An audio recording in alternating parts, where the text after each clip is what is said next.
murakoze duhagaze hano nk'umuryango mugari wa volleyball nyarwanda. Ngira ngo aho mubona hano abakinnyi bakinanye na Aimable, harimo abatoza bamutoje, harimo n'abayobozi bagiye bamuyobora mu makipe atandukanye. Ngira ngo batabizi nababwira ko Aimable uretse kuba aririmba muri korali n'umukinnyi w'akataraboneka muri volleyball, kubera ko n'umukinnyi wabikinnye kugera ahakinira equipe nationale ndetse ayikinira imyaka myinshi, ndetse atanga umusaruro we kuri nivo igihugu cyamwifuzaga. Uyu munsi rero turi hano nk'abantu bari mu muryango wa volleyball badashobora kwibagirwa icyo yamariye volleyball, kandi twizera ko akikimariye ndetse no mu gihe atakibasha gukina ashobora kukimara atoza cyangwa se ayobora na equipe.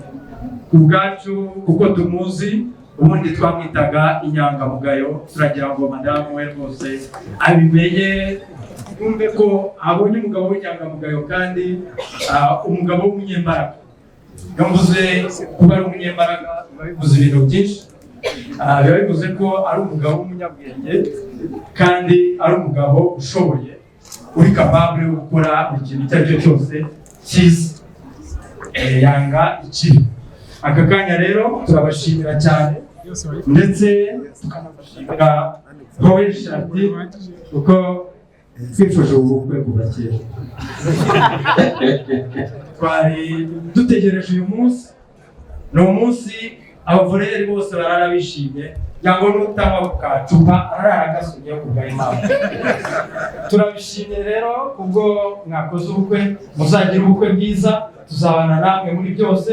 Turabifuriza kubyara abahungu n'abakobwa, turabifuriza kuzagendwa mu rugo rwanyu, kuzagira abashyitsi beza, ndetse no kuzatera imbere, kuko byose ni Imana ibishoboza muri mwe.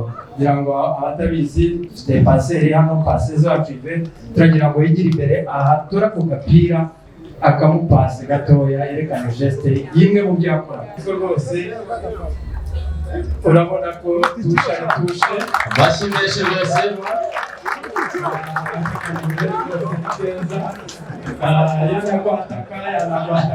abakimenshi cyane. Uyu mupira rero turawumuhaye kugira ngo ujye uba urwibutso mu rugo rwe, n'umwana azabyara azabe talent ya volleyball. Turamwishimiye cyane.